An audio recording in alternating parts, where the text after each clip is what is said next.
كيمي كيميكا والكيمي كيميكو، كلمة طبعا أخدوها من كابتن أحمد شوبير، وطبعا جماهير نادي الزمالك فضلت ترددها في نهاية المباراة. طبعا كسبوا فاركو 1-0 وتصدروا الدوري بعد هدية، ولا أمتع من كده لما الأهلي يتعادل ولما بيراميدز يخسر.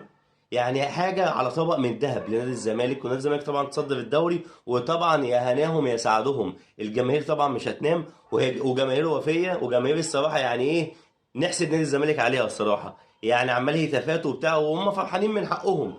يعني لما نشوفوا بقى يا جماعة الماتشة اللي جاية ماشية ازاي، الماتشة هتبقى سخنة، مع ان الماتش النهارده فاركو ما جاتش. يعني انا مش عارف ادي اداء، مش عارف اقول نادي الزمالك كان كويس، بس فاركو ما جاتش خالص النهارده.